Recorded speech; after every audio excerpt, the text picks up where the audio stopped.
취미 활동 중에 다양한 형태로, 그러니까 사용자가 원하는 형태로 그냥 이렇게 쓴다는 거죠.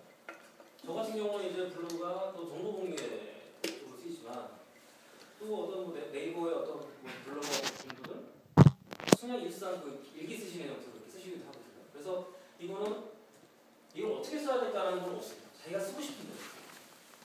그래서 블로그를 그냥 공부하는 목적으로 하는 게 굉장히 많아요. 그렇기 때문에 블로그는 어떻게 보면 비어있는 거죠. 비어있는 걸 채워나가는 거죠. 사람들이 사용자들이 들어가서 뭘 하시는 거에 따라서 그 방향이 달라진다는 거죠. 사실 이 얘기가 이게 어떻게 보면 블로그가 좀 이렇게 이슈가 되면서 많이 성장했던 배경이 되는 건데, 예전에는 제로보드라든지 이런 걸 활용해가지고 사이트를 만들어야지 뭔가를 좀 웹사이트에서 뭔가를 했어야 됐었거든요. 근데 요즘에는 블로그만 가지고 수익 활동이 가능하다는 거죠. 정말 돈 잘 버시는 분들은 블로그 가지고 몇십만 원씩 돈 버시는 분도 계십니다. 그런 부분들도 가능하다. 그리고 블로그는 모든 걸 담을 수 있는 글씨라는 겁니다. 앞에서 말씀드렸지만 뭐 텍스트뿐만이 아니고 사진, 동영상, 뭐 문서, 뭐 그런 것들은 전부 다 담을 수도 있고, 또 블로그 그 스킨 자체를 변형이 가능하기 때문에 굉장히 뭐 다양한 어플리케이션들을 일단 집어넣을 수가 있습니다. 그리고 이게 예전에는 1인 미디어, 개인 미디어 형태였는데 이제는 소셜 미디어 쪽으로 진화를 하고 있다. 그래서 굉장히 대표적인 소셜 미디어다. 많은 분들이 소셜 미디어 하면 그냥 블로그, 트위터와 페이스북 같은 걸 하시는데, 저는 블로그가 가장 소셜 미디어다, 소셜 미디어다 이렇게 생각하고 있습니다. 블로그를 하시는 것들이 무엇인가 생각을 좀 해봐야 될 것 같습니다. 일단 뭐 일상을 연구하는 정도 사용을 합니다. 처음부터 그 블로그라는 게 이제 일지 형식으로 만든 거였기 때문에, 그리고 자신의 의견을 개진하고 여론을 형성합니다. 사실 이게 또 미디어적인 관점이 굉장히 강합니다. 이거. 왜냐하면 그 블로그에 발행이라는 개념이 있어요. 발행. 여러분들이 블로그에 글을 쓰실 때 보면 발행이라는 개념이 있는데, 발행이라는 거는 RSS로 글 자체를 보내주는 거예요. 다른 사람들한테. 그래서 RSS 리더로 그 블로그를 구독하시는 분들한테는 그 RSS 글 그대로 이렇게 넘어갑니다. 그냥 보내주는 거예요. 그래서 이게 발행의 개념이어가지고 그 전에 그 어떤 사이트들, 일반적인 웹사이트라고 하는 것들이 그 사이트에 글들이 올라오면 그냥 그 사이트에 그냥 머물러 있었거든요. 근데 이 블로그는 완전히 개방되어 있는 상태였기 때문에 발행함을 해가지고 순식간에 퍼져나갑니다. 그래서 메타블로그 같은 경우도 블로그에서 발행되는 글들이 메타블로그로 자동 수집돼서 가져가게 되는 거죠. 그래서 메타블로그를 통해서 방문자들을 유입시키는 그런 쪽으로 활용이 되는 거죠. 그리고 사실 어느 정도의 파워가 있으신 분도 있어요. 블로거들 중에서도, 그러니까 뭐 물론 블로거들이라고 다 훌륭하지만, 정말 그 어떤 시사 쪽이라고 한다면 그분 한마디의 말이 여론을 바꿀 수도 있고, 그리고 그분이 하는 얘기가 뉴스 기사가 되기도 하는 그런 분들이 계십니다. 그런 분들은 또 굉장히 그 강력한 여론을 이렇게 형성할 수 있는 그런 힘이 있는 거예요. 블로그 자체가 뭐 어떤 미디어도 아니고, 그러니까 언론도 아닌데 그런 역할을 한다는 거예요. 그리고 지시가 정보를 공유한다. 저 같은 경우도 이제 약간 이런 쪽인데, 그 블로그를 통해서 뭐 웹인터넷이나 소셜이나 이런 거에 대한 정보들을 블로그 올림을 해서 많은 사람들한테 정보도 알려줍니다. 이제 사람들이 얘기를 하죠. 이게 그냥 이렇게 오픈하는 게 도움이 돼? 라고 얘기하는 분들도 계세요, 사실. 그런데 웹인터넷의 정신은 자기가 갖고 있는 걸 공개함을 해가지고 더 큰 가치를 얻을 수 있다. 이게 웹인터넷의 가치라고 생각을 합니다. 또 개인 브랜드를 유추하는 도구로 사용한다고 생각합니다.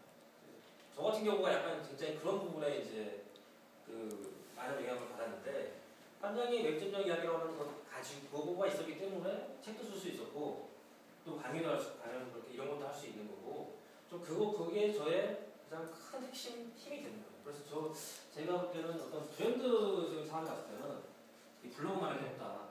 이렇게. 그리고 경쟁할 때는 도구를 사용한다. 이게 조그만 블로그를 여러분들이 이제 배워 나가시다 보면은 블로그를 통해 수익 창출할 수 있는 그 방법들이 엄청나게 많이 있어요. 얘기 안 하겠습니다. 얘기하면은 사람들이 이런 얘기를 어떻게 하면 돈 벌 수 있을까 얘기를 뭐냐면은 블로그를 운영 안 하고 그 어떻게 하면 등록감을 공유하시더라고요. 그래서 돈 버는 얘기들은 나중에 여러분들이 좀 블로그로 성장한 다음에 그때 이제 하시고 그리고 광고 홍보 등의 마케팅 용도로 사용을 합니다. 사실 이제 뒤에도 나오겠지만 블로그만큼 검색 엔진 쪽에 최적화되는 서비스가 없습니다. 그리고 끊임없이 그 블로그에 있는 것들은 끊임없이 검색해서 끊임없이 못 들어오거든요. 그래서 마케팅용도 용도로 봤을 때는 정말 블로그가 조금만 더 잘하면 그 굉장히 큰 힘을 발휘한다는 거죠. 근데 블로그의 단점은 뭐냐면 관리가 어렵다는 거. 관리가 어렵고 지속적으로 글을 퀄리티 있는 글을 써내기가 어렵다는 그런 단점이 있습니다. 그것만 여러분들이 넘어가시는 이제 공부하신다고 한다면 트위터, 페이스북 이런 것보다 훨씬 더 큰 힘을 가질 수 있을 것이다. 국내 블로그의 발전 흐름인데 뭐 블로그 처음부터 하신 분들은 여기 박 대표님 같이 이제 오래전부터 블로그 하신 분들은 다 아시는 내용인데 이게 좀 재밌습니다. 어떻게 흘러가고 처음에는 네이버 블로그를 중심으로 포털 블로그를 중심으로 성장을 했습니다. 처음에 블로그를 하는 건 원래 네이버였어요. 그래서 예전에 제가 들었던 그 뉴스 기사에서 네이버 블로그가 싸이월드 미니홈피를 추월했다. 뭐 이런 기사도 있었어요. 그 기사가 생각이 났거든요. 그만큼 블로그 하면 네이버였어요. 근데 이게 2006년 즈음에서 페터툴즈라고 하는 그 설정 블로그가 인기를 얻기 시작합니다. 저는 처음에 충격을 받았어요. 사실 이 설정 블로그. 완전히 그 독립도메인을 가지고 자기가 멋지게 블로그를 만들어가지고 이렇게 운영을 하시더라고요. 그래서 나도 이런 걸 한번 만들어보고 싶다라는 생각을 가지고 그때 만들었던 게 깜짝이야 메리점이라는 생각가 있습니다. 2006년도 지금에서도 그때 설정 블로그를 만들었어요. 그리고 페터툴즈 기반의 전문 블로그죠. 티스토리가 이제 만들어지면서 수많은 사람들이 이제 티스토리 블로그로 모이기 시작합니다. 근데 모이기 시작하는 결정적인 이유가 뭐냐면 블로그를 굉장히 자유롭게 할 수 있다는 거, 블로그 스킬을 잘 변경할 수 있다는 것도 있고 블로그를 통해서 수익 활동을 할 수 있다는 게 굉장히 큰 장점이었어요. 그래서 블로그 내에다가 SNS라든지 이런 광고들을 붙여가지고 수익을 얻을 수 있다는 이제 소문이 나면서 많은 사람들이 이제 티스토리 쪽으로 많이 넘어왔습니다. 그래서 이쪽에 이 즈음에서 네이버에 있는 파워블로그들도 티스토리로 넘어왔습니다.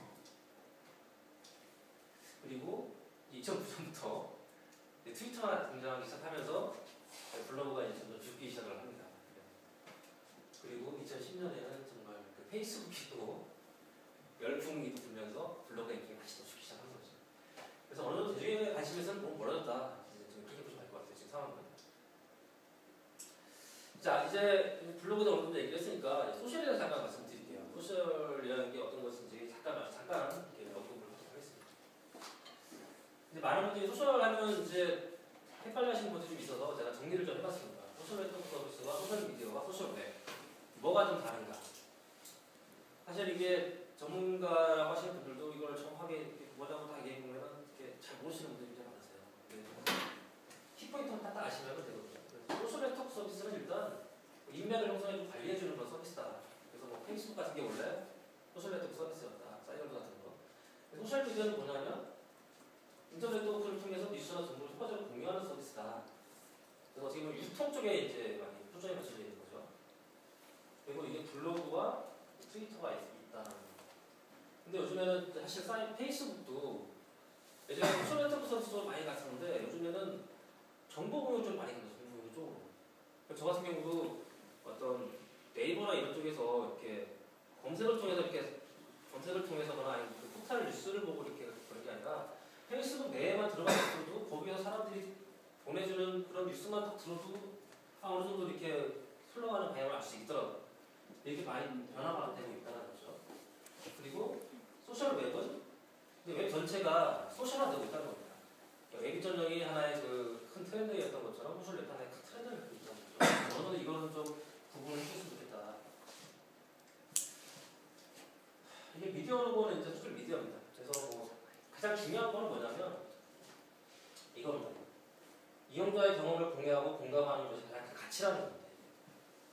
예전에는 사용자들이 참여해가지고 뭔가를 공유하고 그걸 통해서 가치를 얻지 못했거든요. 근데 이제는 너무나 손쉽게 뭐 페이스북, 트위터 이런 거 너무나 손쉽게 사진 찍어서 그냥 이렇게 올리잖아요. 사진 찍어서 올리고 어디에 있다를 올리고 그래서 경험을 공유할 수 있다는 게 정말 큰 변하는 거죠. 그리고 내가 생각하고 있는 것들을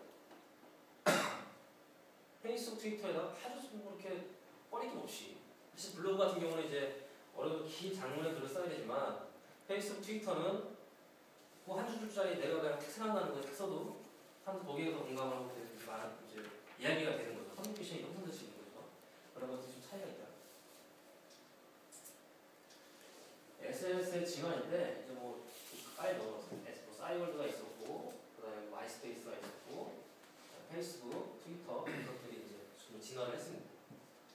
그래서 예전에 오프라인 링크 중심이었다. 근데 이게 온라인 링크 중심 바뀌었다는 거예요.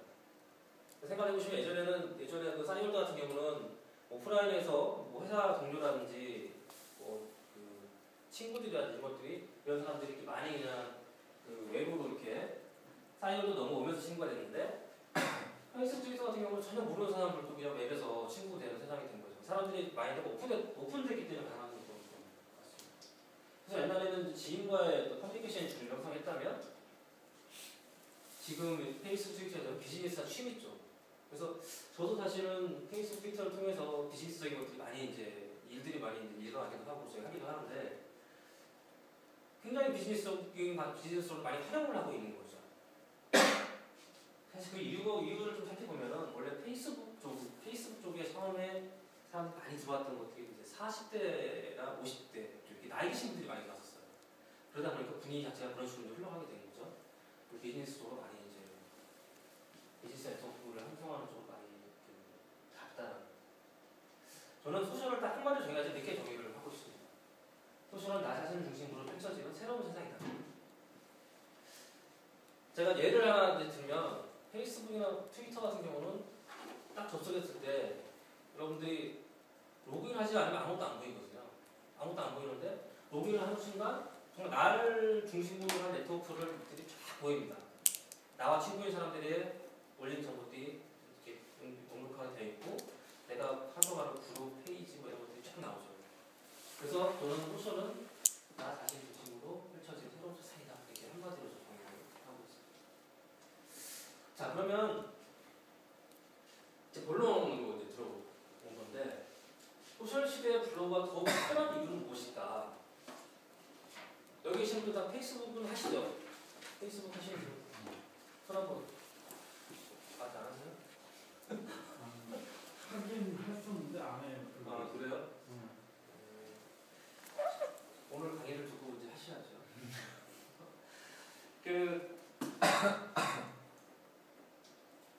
저는 이렇게 좀 많이 생각을 합니다.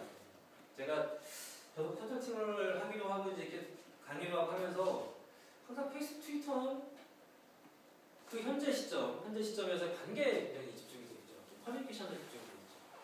그러다 보니까 뭔가 이렇게 콘텐츠가 쌓인다거나 뭔가 이렇게 꾸준히 뭔가가 이렇게 축적돼서 있는다거나 그런 게 없는 것 같아요. 계속 이렇게 흘러가고 또 이상하게 페이스북, 트위터에서는 검색도 잘 안 돼요. 그러다 보니까 예전에 내가 썼던 것들도 보려고 한참 걸리고 이게 뭔가 참 일점이 있다는 생각을 많이 하고 있었던 거죠.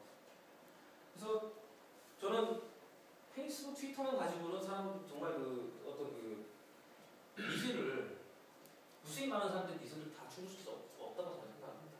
그래서 블로그가 이제 그 중심을 이제 잡을 수 있다고 생각하는 건데 전문적인 영역으로 포지션이 좀 돼 있어요. 블로그가. 사실 페이스북, 트위터 같은 경우는 뭐 운영자가 어느 정도 교육만 하면 받으면 이렇게 손쉽게 그리고 이렇게 간단한 글과 뭐 사진 몇 장 가지고 할 수 있지만 블로그 같은 경우는 글 하나 어떤 그 기업 블로그가 내가 한다고 하시면은 기업 블로그에서 글 하나를 이렇게 의뢰를 한다. 그럼 최소 뭐 10만 원, 20만 원 정도 블로그는 줘야, 그러니까 식자재를 줘야 글을 받을 수가 있거든요. 그만큼 블로그에 글 쓴다는 게 어려운 거죠. 그래서 어느 정도 저는 블로그에 글을 쓰고 이렇게 하시는 분들 전문적인 영역이 들어가 있다고 생각합니다. 그거는 뭐냐면 어떻게 보면 블로그 쪽에 계시는 분들이 많이 줄었어요. 예전에 비해서. 그러다 보니 희소가치가